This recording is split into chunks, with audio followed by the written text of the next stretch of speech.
হে মহামানব, তুমি একবার আসো ফিরে, একবার চোখ মেলো এই গ্রামনগরের ফিরে, যেখানে মৃত্যু হানা দেয় বারবার, লোকচক্ষুর অন্তরালে জমেছে অন্ধকার। এরকম কবিতা আছে। ১১০ নম্বর নির্বাচনী এলাকা বরগুনা ২ আসনের আলোচনায় ভিন্ন মতে সহমত। দর্শক, দেশে এবং প্রবাসী যে যেখান থেকে দেখছেন সবাইকে শ্রদ্ধা সহ শুভেচ্ছা। আমরা বিশ্বাস করি ভিন্নমত মানেই বিভাজন নয়, বরং দেশের প্রশ্নে সহমত হওয়াটাই সবচেয়ে বড় দায়িত্ব। আসন থেকে রাষ্ট্র দায়িত্বের সংলাপ আয়োজনে আজ আমাদের সাথে সম্মানিত অতিথি হিসাবে উপস্থিত আছেন জনাব মোহাম্মদ নুরুল ইসলাম মনি, সংসদ সদস্য বরগুনা ২ এবং মাননীয় চিফ হুইপ বাংলাদেশ জাতীয় সংসদ। আপনার আসনে এখনও যদি কেউ পিছিয়ে থাকে এরকম কোনো জনগোষ্ঠী আছে এবং তাদের জন্য আপনার কোনো বিশেষ পরিকল্পনা আছে? আসলে পিছিয়ে থাকা তো জনগোষ্ঠী তো অবশ্যই আছে। পিছিয়ে থাকা জনগোষ্ঠী, পিছিয়ে থাকার একটা অঙ্ক আছে কিন্তু একটা, মানে একটা হলো পোভার্টি লেভেল, আরেকটা হলো মানে এক্সট্রিম পোভার্টি লেভেল, তারপর হলো আমরা ক্লাস বলি, মানে লোয়ার ক্লাস, তারপর লোয়ার মিডল ক্লাস, তারপর মিডল ক্লাস, এভাবে ক্লাস ভাগ করি না। আমরা তো ওই পর্যায়ে আসিনি। আমরা ভাত খাওয়াটাকে মনে করি আমাদের বিরাট আয়োজন, মানে বিশাল অ্যাচিভমেন্ট মনে করি। আমি একটা হেলিকপ্টার কিনতে পারলাম না কেন, সেটা অ্যাচিভমেন্ট একজন হইতেই পারে। একটা রোলস রয়েস গাড়ি কিনতে পারলো না কেন, বা একটা গাড়ি কিনে সে চলে না কেন, সেটা তার অ্যাচিভমেন্ট হইতে পারে, বা এটা নাই, সেজন্য সে দুঃখে বাঁচতে নাও পারে। কিন্তু আমার যে এক সকালবেলা নাস্তা খাওয়ার কোনো ভাত ছিল না, খাবার ছিল না, আমি যে খাবার খেতে পেরেছি, এটা মনে করি আমি বড় অ্যাচিভমেন্ট। আমি এই পরিমাণে অ্যাচিভমেন্টের পর্যায়ে নিয়ে এসেছি। বাচ্চাগুলো যেন লেখাপড়া করে, বাচ্চাগুলো যেন স্কুলে যেতে পারে এবং একটা রিয়াল এডুকেশনটা শিখতে পারে। আমার তো এডুকেশন শেষ করে দিয়ে গেছে, যারা শেষ করেছে তারা deliberately they have completed and done it. তো আমি চাই যে মানুষ হোক, মানুষ হওয়ার পরে আর এই ফ্যামিলিটা আমাকে আমার ধরেন আমার একটা ফ্যামিলি, সে ধরেন আমার বাবা, আমি শিশু, আমার বয়স ধরেন ৩ বা ৫, আমাকে বড় করার জন্য যা যা উপকরণ দরকার সেই উপকরণ আমার বাবা জোগাড় করতে পারে, সেই রকম জায়গায় আমি নিয়ে দাঁড়া করিয়ে আছি। এখন ধরেন সেইখানে ওই যে একটা গল্প ছিল না যে খোকা তুই তো আমি যখন সাইকেল কিনবো একবার ভাবছিলাম, মনে করে খুব ভাবছিলাম, এটা বোধহয় জানেন বিখ্যাত গল্প। বাবা খুব যেদিন সাইকেল কিনবে সেদিন আইসা ছেলে বললো যে বাবা এই টাকা স্কুলের জন্য লাগবে, তো আমি আর সাইকেল কিনি। আর আমার জীবনে সাইকেল কেনা হয় নাই। তো আমি এখন কিন্তু একা একা শুয়ে অনেক সাইকেল চালাই। তুই বড় হয়েছিস, তুই দেশের বাড়ি থাকিস, ইত্যাদি ইত্যাদি, কিন্তু আমি মনে মনে সাইকেল চালাই, মনে মনে তো মায়ের পাশে বসি, গল্প করি, মনে মনে সব। তো আমি বাস্তবে একটু করার চেষ্টা করছি। একটা মা, একটা বাবা তার সন্তানকে দুর্মুঠো ভাত দিতে পারেন, একটা রুটি জোগাড় করে দিতে পারেন, সেরকম একটা জায়গায় এনে দাঁড় করার চেষ্টা করছে। একটা সন্তান তার মা বা ফ্যামিলি নিয়ে একটা ঘরে থাকতে পারে, সেরকম একটা জায়গা করেছি। তারপর চলাফেরায় কোনো অসুবিধা নেই, সেরকম একটা জায়গা করেছি। আয় করতে পারে তার একটা ক্ষেত্র তৈরি করে দিয়েছি সবার জন্য, ছোটোখাটো। যেমন রাস্তা হয়েছে, কেউ একটা ইট ভাঙছে, কেউ পিচ ঢালছে, কেউ মেটাল রোডের উপরে মানে করেছে, তারপরে সে হয়তো রডের ব্যবসা করে, সিমেন্টের ব্যবসা করে, কেউ টিনের ব্যবসা করে, কেউ জালের ব্যবসা করে, কেউ অনেক কিছু, মানে সব মিলিয়ে টিলিয়ে একটা কার্যক্রম তৈরি করেছি, অর্থনৈতিক কার্যক্রম, যে সকল মানুষ যেন কাজ পায়। আপনি যদি কাজ না পেলেন তাহলে তো করবেন কি? আমার দেশে আমি এইখানে বসে বসে গল্প করছিলাম একটু ভেসে, আমাদের দেশে মানুষ ড্রাগ খায় কেন? ছেলেরা ড্রাগ খায়। একটা ছেলে MA পাস করেছে, এমনি তো লেখাপড়া শিখায় নাই কিছু তাকে, সেই তারপরেও না শেখার পরেও সে চেষ্টা করছে লেখাপড়া করতে।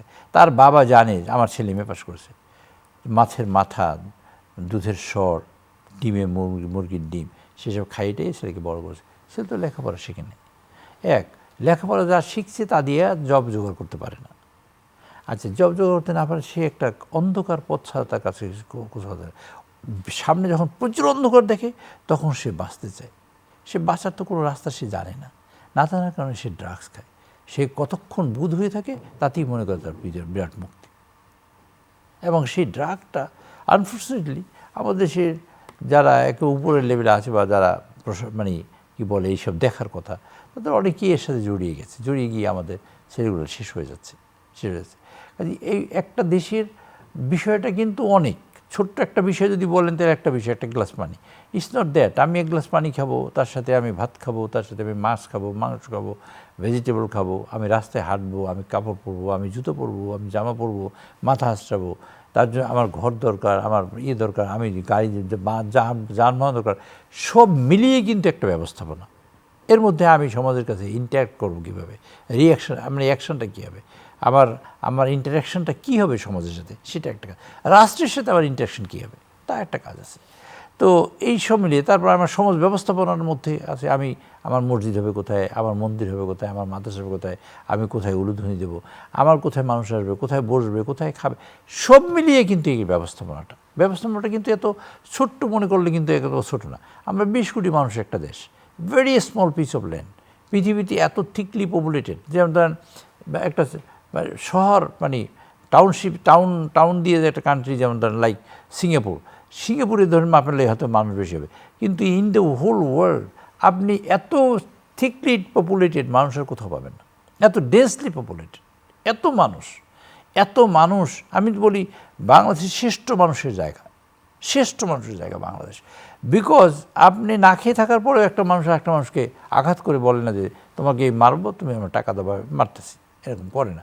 সেটা হলো বেস্ট মানুষের ব্যাপার। এই মানুষের সুযোগ পেলে অনেক ভালো করেছে। আমাদের ছেলেরা বাইরে গিয়ে অনেক ভালো করে না, সবাই ভালো করে, অলমোস্ট এডুকেশনে ভালো করে, কাজে ভালো করে, সব কিছুতে ভালো করে, কারণ তাদের এই নেকটা আছে। আমাদের ছেলেরা কিন্তু আদারওয়াইজ ব্রিলিয়ান্ট। তো সেই লোকটা ধরেন ড্রাগসে জড়িয়ে গেল, তাই ড্রাগসে জড়িয়ে গেলে এইরকম পরিস্থিতি তৈরি করে দেয়। আবার এইখানে ইনফিল্ট্রেটও করে, আমাদের দেশি ষড়যন্ত্র থাকে, বিদেশি ষড়যন্ত্র থাকে, আমাদের এই জিনিসটা চাই, এইটা হইলে আমার এই সুবিধা হয়, আমার পোর্টটা দখল করতে পারলে সুবিধা হয়, পোর্টে ইউজ করতে পারলে সুবিধা হয়, বা অমুক করলে সুবিধা হয়, তমুক সুবিধা, নানা জাতীয় অনেক খেলা আছে। আমরা জিও পলিটিক্যালি আমরা অনেক সাফার করি, আমরা নানা করে, আবার অবস্থানটাও শক্ত। সব মিলিয়ে আমি মনে করি কি, আমি আপনাকে যদি এভাবে একটা কনক্লুশন করি, যদিও আপনি জানতে চান নাই, প্রধানমন্ত্রী তারেক রহমান সাহেব রিয়াল সেন্সে এই দেশটা বিল্ড হওয়ার জন্য যে কার্যক্রম করা দরকার তার করার চেষ্টা করছেন। পারছেন কিনা, পারবেন কিনা, সেটা ডিফারেন্ট থিং, বাট চেষ্টার কোনো কমতি নেই এবং খামতি নেই চেষ্টার কথা। এবং যেটি আপনার মাথায় ভাবাচ্ছে, আপনি যেটা আমাকে আমি ভাবি যে এই ভদ্র, ফ্রেঙ্কলি বলি আপনাকে, উনি মানে বয়স কি হয়েছে সেটা ইম্পর্টেন্ট না, ইম্পর্টেন্ট হলো যে দেশটা তার চিন্তায় চেতনায় সারাক্ষণ বিরাজ করে। একটা গরিব মানুষ, একটা অসহায় মানুষ, একটা মানে নিরন্ন মানুষ, একটা না খেয়ে থাকা মানুষের জন্য কি করণীয় তা সারাক্ষণ বিরাজ করে, এবং তার লক্ষ্যে তিনি কাজ করেন, এবং এইটা বিগত দিনে আমি একেবারে ভেরি ফ্র্যাঙ্কলি আপনাকে বলি, আমি দেখি নাই, সত্যি কথাই। ধন্যবাদ মাননীয় চিফ হুইপ মহোদয়। আমরা আবারও আপনার আসনে সংক্ষেপে একটু বলবেন যে আপনার আসনে কি এই মুহূর্তে মাদকের সমস্যাটা আছে কিনা, বা কি? মাদকের সমস্যা অনেক প্রকট। আমি চেষ্টা করে মাদকের এখন কিছু সুরা করতে পারিনি। ভৌগোলিক কোনো অবস্থান থেকে আমি আপনাকে বলি, ভৌগোলিক অবস্থান থেকে আমরা খুবই ভালনারেবল জায়গায় আছি। মাদকটা হয়েছে আগে দোকানদার পরিবর্তন হয়েছে শুধু, আর তা সব ঠিক আছে। এক কথা বললাম, সুন্দর উদাহরণ দিয়ে দিয়েছেন, দোকানদার পরিবর্তন হয়েছে। এবং এই মাদক নিয়ে কি আসলে কোনো স্ট্রং পরিকল্পনা আছে, বা আপনার একক ভাবে কোনো সিদ্ধান্ত আছে? মাদকের একটা আইন পাস হয়েছে গত পরশুদিনই, আপনি দেখছেন পার্লামেন্টে আমরা পাস করেছি, মৃত্যুদণ্ড বন্ধ করা হয়েছে। আমরা চেষ্টা করব মাদককে নির্মূল করার জন্য। এই মাদকের এই আইনেরও আমি আপনাকে বলে গেলাম, আপনি হয়তো রেকর্ড থাকবে, এই আইনেরও একটা বাজে ব্যবহার হতে পারে। এই আইনেরও, যে আইনটা আমরা এখন করেছি, আমরা ভেরি সিরিয়াসলি সিনসিয়ারলি করেছি। আমরা র্যাব করেছিলাম অত্যন্ত আন্তরিকতা দিয়ে, এবং র্যাবের কার্যক্রম এরকম ছিল, people were happy top to bottom, A to Z, any rank and file people were happy of RAB, for RAB. আর সেই পিপলই was unhappy like anything for RAB. এবং যেটা নিয়ে অনেক কথা হয়েছে, এবং they were involved in some other activity, মানে আনলফুল অ্যাক্টিভিটিসের মধ্যে ছিল, সেটা তো আপনি জানেন। মাদকটাও আমরা চেষ্টা করছি আইনগতভাবে, মানে যেভাবে হোক চেষ্টা করছি নির্মূল করার জন্য। আমার এখানে 3টে নদী আছে, মাদকরা চালান হয় কক্সবাজার থেকে হাসিবাজার, আমি ধারণা করি এটা এখন পর্যন্ত, ওইখান থেকে সব নদী দিয়েই তো ঢুকতে হয়, মূল চালান তো আর গাড়িতে কয়টা আসে আমি ধারণা করি। তো এইগুলো সব ট্রলারে আসে, ফিশিং ট্রলার প্রচুর আছে। ফিশিং ট্রলারের মধ্যে একটা মাদক নিয়ে আসলাম, না করবেন কি, 1 বস্তা বা 1 বাক্স বা 10 বাক্স মাছের নিয়ে আসলো, বরফের মধ্যে নিয়ে আসলো, আমি কী করতে পারবো? এরকম প্রচুর মাদক ব্যবসা আছে। আগে আমার যিনি, আমি যাকে রিপ্লেস করেছি, সেই এমপি সাহেব, উনি একদম হুজুর মানুষ, মাথায় টুপি, মুখে দাড়ি, একটা আলখেল্লা পড়া। কিন্তু বাংলাদেশে মাদক যে সিন্ডিকেট ছিল, সেই সিন্ডিকেটের headed by Hasan Abdullah, a colonel, মানে some colonel he was saying that, এবং he was one of the members, 5 মেম্বারের একজন উনি মেম্বার্স, 5 মেম্বার্স। এবং সকল নদী থেকে যত মাদক আসবে এগুলো হলো তার দায়িত্ব ছিল, ওই নদীগুলো তার দায়িত্ব, সেগুলো তো এখনও আছে। এটা কোন সময়ের কথা বললেন? এটি হলো আওয়ামী লীগের সময়। আমাদের পাশের থানার এমপি সাহেবের ছেলে এই ব্যবসা করতো, সবাই জানে, পুলিশ কী করবে? মাননীয় চিফ হুইপ মহোদয়, এই যে সমস্যাগুলোর কথা আপনি বললেন, এটা তো আসলে আজকের না, দীর্ঘদিন যাবৎ চলে আসছে। তো এখনো এই সমস্যাগুলো আসলে সমাধান হচ্ছে না কেন, বা এটা হয় না কেন? এই প্রশ্নটা যদি করি, সে প্রশ্ন করলে আমি ওই প্রশ্নের এইভাবে উত্তর দিতে পারবো না। আমি উত্তর দিতে পারি যেমন ধরুন, আমার দেশে আইন করে কারা? আমরা করি, যারা এমপি। আর আইন ইমপ্লিমেন্ট করে কে? কিছু আমলা বাহিনী আছে। এই দুই গ্রুপ তো, তাই না? দুই গ্রুপে খেয়ে দিয়ে ভালো আছে। দুই গ্রুপেরই ঢাকা শহরে ফ্ল্যাট আছে, ঘর বাড়ি আছে। দুই গ্রুপেরই মানে ছেলেমেয়েরা দেশে অথবা বিদেশে লেখাপড়া করে, ভালো উচ্চশিক্ষিত। আমি যদি আইন করলাম আর আরেকজন যদি ইমপ্লিমেন্ট করলেন, আপনি ইমপ্লিমেন্ট করলেন, আমি আইন করলাম, বা আপনি করলেন, আমি ইমপ্লিমেন্ট করলাম, আপনিও ভালো আছেন, আমিও ভালো আছি, দেশের মানুষ গরিব হলো কেন? দেশের মানুষ বিপদে পড়লো কেন? দেশের সমস্যা তৈরি হলো কেন? তাহলে আমার ব্যর্থতা আমি আইন করতে গিয়ে, আর আপনার ব্যর্থতা আপনি ইমপ্লিমেন্ট করতে গিয়ে। আমরা এই যে ব্যর্থ মানুষগুলোরই অসুবিধা, অন্য জায়গায় অসুবিধা নেই। সাধারণ মানুষ তো এগুলোর সমাধান চায় আপনাদের কাছে। সমাধান তো আমরা করতে চেষ্টা করছি, সেইটা আমরা করবো ইনশাল্লাহ। আগামী 4-5টা বছর অপেক্ষা করেন। আপনার এই দেশে মানুষ আবার কিন্তু ভুলে যায় খুব সহজে। এই দেশে মানুষের প্রবলেম হলো এটা, যে আপনি যেটা পেলেন সেটা কিন্তু আর মনে রাখেন না। আল্লাহ কোরআনের মধ্যে বলছে মানুষ বড়ই অকৃতজ্ঞ। আমি অকৃতজ্ঞ বলি না, যারা কৃতজ্ঞ। বাট আপনি এইটা পাইলেন, এই গ্লাসে 1 গ্লাস পানি খাওয়ার কথা ছিল, আপনি না পেলে ইউ উইল ফিল যে হাউ মানে important it is to you. পাওয়ার পরে, খাওয়ার পরে কিন্তু ইউ আর জাস্ট ফরগেটিং যে আপনি 1 গ্লাস পানি খেলেন, ভুলে গেলেন। এক লোক, এটার গল্প আমি শুনেছি, যে 80 বছর রব্বুল আলামিন তুমি এত যে ফ্রি অক্সিজেন দিয়েছো, তা যদি কোনো দিন ভ্যালু করতাম, সে কান্না শুরু করছে। বিকজ 1 ঘন্টা অক্সিজেনে তার কাছে 80 পাউন্ড চার্জ করেছে। ডক্টর এসে জিজ্ঞেস করছে, হোয়াই ইউর ক্রাইং? বলছে আমি 80 পাউন্ড চার্জ করছেন ফর অ্যান আওয়ার। তো 80 পাউন্ড চার্জ করছেন ফর অ্যান আওয়ার, আপনার প্রবলেম হয় যদি তা আমরা স্ট্রিকেন করে দেবো, আমরা করে দেবো, স্লট করে দিই, আপনারা ভাগ করে দিয়ে 10 পাউন্ড করে দিয়ে। বলছে I am not crying for that. বলছে why you are crying? I am crying যে Allah Rabbul Alamin has given this ample oxygen to me for last 80 years and I enjoyed it. I never thought about it. I never told about the money that I am grateful to you or grateful something. I never thought about it even. আর এখন এই 1 ঘন্টা দেওয়ার পরে আমি বিশ্বাস করছি যে এইটা অক্সিজেনটা আমার আল্লাহ দিয়ে রাখছেন বাইরে। সেজন্য মানুষ ভুলে যায়। আমরা অক্সিজেনে বেশি আছি, পানি খাই, মাটিতে হাঁটি, মনেই করি না যে মাটি, এই যে মাটিতে আমরা হাঁটি, আমাদের বাতাসে ভেসে আছি, আমরা কখনো ভাবি আমরা বাতাসে ভেসে আছি? অ্যাবসলিউটলি, এবং it's moving per hour 25,000 kilometre স্পিডে মুভ করতেছে এটা পার আওয়ার। এই যে মুভিং বেশি আছি, আপনি সিনসিয়ারলি যদি আপনি প্রশ্ন করি, আপনি উত্তর দেন তো, আপনি কি কখনো ভাবছেন যে আপনি বাতাসে ভেসে আছেন? ভাবার সময়টা হয় নাই, কখনোই ভাবেন ব্যস্ত আমরা। এই টাইপের ডেপথ আপনার না, চিন্তা করিনি আমরা কখনো। আবার উপরে আমরা একটা তারা দেখি, সেটা যে ভেসে আছে আমরা জানি না, সেই জন্য আমরা ভুলে যাই। আমরা এই পৃথিবীতে ছোট্ট একটা পৃথিবীতে, একটা ছোট্ট একটা প্ল্যানেটকে আমরা কতভাবে এই বোমার প্রয়োগ করবো শেখাবো।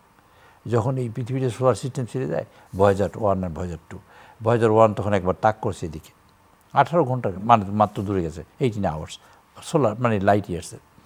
18 আওয়ার্স দূরে তখন একবার ফিরে সোলার সিস্টেম ছেড়ে যায়। এখন it's a tiny dot, very small dot, সাইডে আপনার কলম রাখলে যে ডট ইজ দ্য ডট। তো রাইটার ওই যে সায়েন্টিস্ট লিখছে যে হে ঈশ্বর, এই পৃথিবীকে নিয়ে আমরা এত বড়াই করি, এই পৃথিবী নিয়ে আমরা এত কথা বলি, এই পৃথিবী নিয়ে এক একজনের বিরুদ্ধে এত কথা বলি। তো is the thing that we forget it.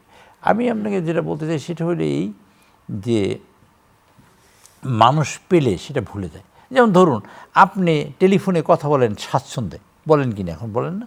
মাত্র এই হাসিনার সময় আপনি টেলিফোনে কথা বলতে 100 বার ভয় পাইতেন, বলবেন কি বলবেন না, ঠিক কিনা? এই শুধু টেলিফোনের কথা, কিন্তু এটাকে আপনি এখন অ্যাকাউন্টে আনতেছেন না। আপনি এখন আর একটা প্রবলেম, মানুষের প্রবলেম থাকবেই, মানুষ বড় হতেই থাকবে আর প্রবলেম দেখতেই থাকবে। সেই প্রবলেম দেখতে থাকতে থাকতে মানুষ যেটা পাস করে সেটাকে আর মনে রাখে না, যেটা সামনে আসে সেটাকে এতে বড় করে দেখে, সেটা সলিউশন, ইটস এ ন্যাচারাল ব্যাপার। ধন্যবাদ। আমরা যদি আপনাকে প্রশ্ন করি যে আপনি আপনার জায়গা থেকে ভিন্ন মতটাকে আপনি আসলে কিভাবে দেখেন? আমি ভিন্ন মতটাকে খুব গুরুত্ব সহকারে দেখি এবং খুব ভালোভাবে দেখি। ভিন্ন মত আমি পার্লামেন্ট করি, যেহেতু ন্যাচারালি ভিন্ন মত আমার এখানে থাকি, এটা ভিন্ন মত আসে। ভিন্ন মতের যে লোকগুলো আছে আমি সেই লোকগুলোকে স্টাডি করি প্রথম।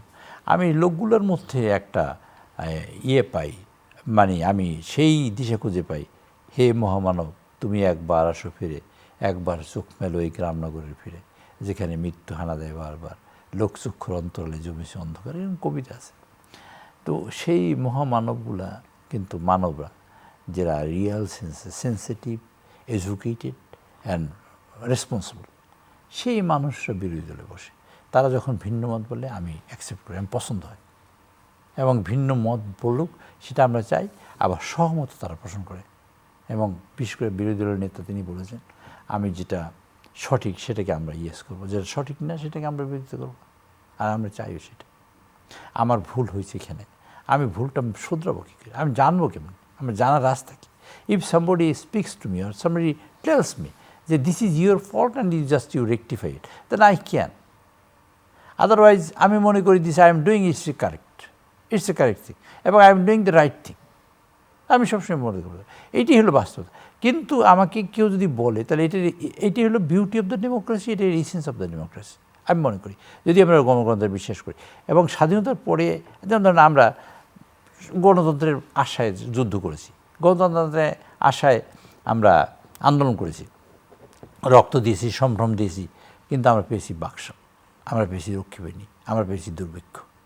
আবার এরশাদে আইসা এইগুলো মাঝখানে 2 বছর 3 বছরে জিয়াউর রহমান, আবার আইসা সেই পরে খালেদা জিয়া কিছুদিন করলেন আমাদের নেত্রী, কিছুদিন করার পর আবার সেই 17 বছরের একটা স্বৈর আন্দোলন, একটা একেবারে অ্যাবসলিউটলি স্বৈরতারি চলমান আছে। এটা থেকে সেইটা থেকে আমাদের যে জেনারেশন, আমরা কি প্রশ্ন করব যে এভাবে কি চলবে? আপনারা তো ধরেন আপনারা একটা মানে পরিবর্তনটা দেখবেন, আপনারা পাইছেন কি আর পান নাই কি, করছেন কি, করতে পারেন নাই কি, আপনি কি করেন আমি জানি না। ধরেন আপনি যদি আওয়ামী লীগ না হন, তাহলে আপনি স্বাভাবিকভাবে চলাফেরা করা মুশকিল ছিল এখানে। আপনি আওয়ামী লীগ একারে কেউ কোটা, এবং আওয়ামী লীগে হইতে হইলে আবার কী হইতে হবে, আপনার গুন্ড হইতে হবে। এবং সমাজে তখন রোল মডেলটা ছিল গুন্ডা, তুমি ইউনিভার্সিটি পড়তে হলে গুন্ড হও, আর বাচ্চাদের পড়ে তো হাসির মতন প্যাক প্যাক করো, ব্যাঙের মতো লাভ দাও, সোজা হও, বেঁকা হও, এইসব করে তো। হাসি বলে হাসা, হাসা বলে হাসি, এই বলে হাসাহাসি করে হাসাহাসি। ধন্যবাদ। আমাদের সেট হলো ভিন্ন মতে সহমত। এই অনুষ্ঠানে এসে আপনি বলবেন যে লাস্ট কবে যে কোনো ভিন্ন মত শুনে আপনি আপনার ডিসিশন বা সিদ্ধান্ত পরিবর্তন করেছেন? ভিন্ন মত শুনে সিদ্ধান্ত পরিবর্তন করেছি সেরকম তো পরিস্থিতি আমার লাস্ট সেটা ঠিক আমার মনে পড়ে না। তবে আমি অনেক ভিন্ন মত শুনি পার্লামেন্টে, প্রত্যেক দিনই তো ভিন্ন মত শুনি, তাই কিছু কিছু সিদ্ধান্ত পরিবর্তন করি, কিছু কিছু করি না। স্পেসিফিক জিজ্ঞেস করলে তো আমি বলতে পারবো না, তবে কিছু কিছু তো পরিবর্তন করি, কিছু কিছু পরিবর্তন করি না, এরকম আর কি। আপনার আশপাশে কি এমন কোনো মানুষ আছে যে সরাসরি আপনার ভুলকে ভুল বলার সাহস রাখে? হ্যাঁ, ভুলকে ভুল বলার সাহস রাখে, আমি অ্যালাউই করি। হ্যাঁ, ভুল বলার সাহস রাখে। আমি জানতে চাই যে আমি বক্তৃতা দিই কোনো জায়গায়, ধরেন আমি বললাম বা আমি করলাম, আমি জানতে চাই যে আমি কি কি ভুল করেছি, আমি জানতেই চাই এটা আমার কি কি হইলে ভালো হইতো, কি বললে ভালো হতো। যেমন আমি আপনাকে এই বক্তৃতা শেষ হলে আপনাকে জিজ্ঞেস করবো আর কি বলা উচিত ছিল, আমি আপনাকে জিজ্ঞেস করবো, তো এখন আর জিজ্ঞেস করি না, সেটা বলেছিল। আমি যা মনে করছি হয়তো বা ভালো বলেছি, কিন্তু এর চেয়েও আরও আমি অনেক ভালো বলতে পারতাম হয়তো বা, কোন পয়েন্টে বললে ভালো হতো আমি জানি না। এখন পর্যন্ত আপনার দলের এমন কোনো সিদ্ধান্ত কি আছে যেটি আপনি সহমত পোষণ করেন না, বা মনে করেন যে এই দলের এই সিদ্ধান্তটা আসলে দলের জন্য? অবশ্যই আছে, আমি সহমত পোষণ করি না সেরকম অনেক সিদ্ধান্তই আছে। তার সবচেয়ে বড় সিদ্ধান্ত, যে বিষয়টা আমি সহমত পোষণ করি না, মাননীয় প্রধানমন্ত্রীর সিকিউরিটি। মাননীয় প্রধানমন্ত্রী যেখানে থাকেন সেটা থাকার জায়গা উচিত না। বাংলাদেশ একমাত্র দেশ পৃথিবীতে যার প্রধানমন্ত্রীর বাসা নেই, প্রধানমন্ত্রীর কোনো বাসা নেই, সেটা বাংলাদেশের একমাত্র দেশ বাংলাদেশ। তার এটা তো স্টেট সিকিউরিটি। বিল ক্লিন্টন বাংলাদেশে আসছে, উনি হোটেল শেরাটনে পিছনে লিফট দিয়ে উঠছেন, সামনে লিফট দিয়ে না। তো উনি আমেরিকার প্রেসিডেন্ট, বিল ক্লিন্টন বাংলাদেশে এসে শেরাটনে হোটেলে উঠতে লিফট পিছনেটা ইউজ করবে কেন? প্রধানমন্ত্রী is an institution, it's not Tarique Rahman, it's not Nurul Islam, মানে XYZ না, হি ইজ অ্যান ইনস্টিটিউশন। এবং এই বাংলাদেশের প্রাইড, বাংলাদেশের ভালো মন্দ ডিপেন্ড করে তার। আর বাস্তবতা হলো এইখানে আমাদের প্রধানমন্ত্রী, আমি বলি না এটা ঠিক, মানে আমরা জাতীয়তাবাদী শক্তি, আমরা কি যে বিপদে পড়েছিলাম সেটা আপনাকে আর বলবো কি? আপনারা জানেন, আমি সেটা বলতে চাই না। আমরা চরমভাবে বিপদে পড়েছিলাম, চরম। এই দেশটা স্বাধীন সার্বভৌম থাকবে কিনা, এই দেশটা গণতন্ত্র আর কোনো দিন ফিরে আসবে কিনা, it was a big question to the people, it was a very big question to you even. সেইখান থেকে আমরা ফিরে এসেছি। কাজেই আমরা তো মনে করি দে এনিমিস আর নট, মানে কি বলে, দে আর নট স্লিপিং। আমরা আরেকটি অনুষ্ঠানে আপনার সেখানে আপনাকে কথা শেষ করতে পারেন, এটা ভেরি ইম্পর্টেন্ট কথা। মাননীয় প্রধানমন্ত্রীর সিকিউরিটি অ্যাসপেক্টে এবং মানুষের কাছে যায়, সব মানুষের সাথে সহজে মেলামেশা করে।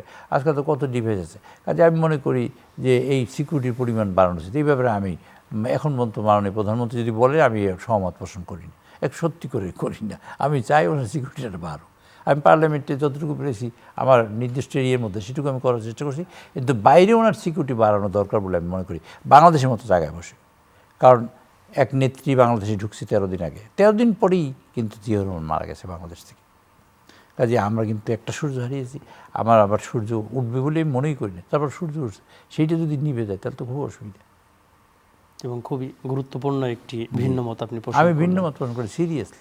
ধন্যবাদ। আমরা একেবারে অনুষ্ঠানের শেষ প্রান্তে একেবারে সংক্ষেপে 30 সেকেন্ডের মধ্যে, যেহেতু আপনার শিকড় আছে, শিকড়ের ভাষায় আপনার মানুষের উদ্দেশ্যে যদি কিছু বলতে চান, একেবারে শিকড়ের ভাষা অর্থাৎ বরগুনার ভাষায় যদি। বরগুনা দেশের মানুষের জন্য একটা কথা আছে, আপনাদের প্রত্যাশা অনেক, আমারও, কিন্তু সকল প্রত্যাশা সব পূরণের জন্য সম্ভবের একটা সময়ের যে দরকার থাকে, সেই সময়টা তারেক রহমান সাহেবকে দিতে হবে।